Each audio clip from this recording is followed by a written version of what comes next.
પ્રખ્યાત યાત્રાધામ ગિરનાર પર્વત પર વહેલી સવારે એક કારજુ કંપાવતી ઘટના સામે આવી છે। ખેડા જિલ્લાના મહેમદાવાદ તાલુકાના મોડેજ ગામથી પરિવાર સાથે દર્શનાર્થે આવેલા 12 વર્ષના માસૂમ બાળક મયુરસિંહ ચૌહાણ ગૌતમનગર પ્રાથમિક શાળામાં ધોરણ 5માં અભ્યાસ કરતો હતો, જેના પર 2 વર્ષના સિંહે ઘાતકી તરાપ મારી તેને મોતને ઘાટ ઉતારી દીધો હતો। પરિવારના સભ્યોના જણાવ્યા અનુસાર ગિરનારના મુખ્ય ગેટથી માંડ 50 પગથિયા ચડ્યા ત્યાં જ અંધારામાંથી સિંહે હુમલો કર્યો હતો। આ સીડી માર્ગ પર છેલ્લા 3 દિવસથી લાઇટો બંધ હોવાથી ત્યાં સંપૂર્ણ અંધારપટ હતો। આ ગાળામાં જ સિંહે બાળક પર હુમલો કર્યો હતો।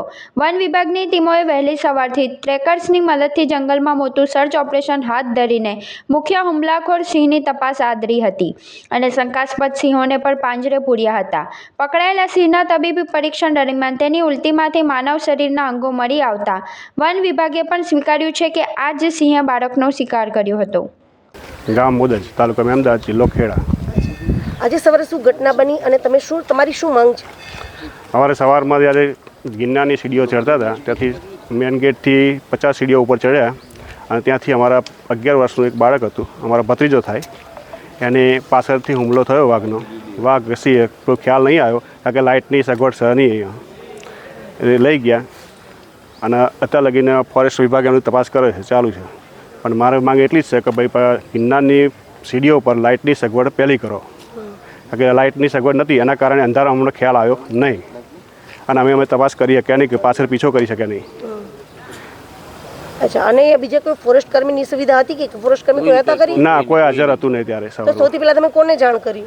સૌથી પહેલાં અમે પોલીસ સ્ટેશનમાં જાણ કરી। મારું નામ સહદેવ છે, આમનું નામ લાલાભાઈ છે। અમે ગિરનારમાં રાત રોકાયા હતા અને સવારે 5:45 ચઢવાનું ચાલુ કર્યું હતું અને 50 પગથિયા ચડ્યા અને અમારો 50-60 જણા હંગાત હતા, બીજા બધા હંગાત હતા અને સિંહ આવ્યો અચાનક અને બાળકને લઈ ગયો। લાઇટની સુવિધા નથી અને એમ કહેતા હતા કે 3 દાડાથી સિંહ અહીંયા જ બેસી રહેતો હતો, પગથિયામાં જ બેસી રહેતો હતો।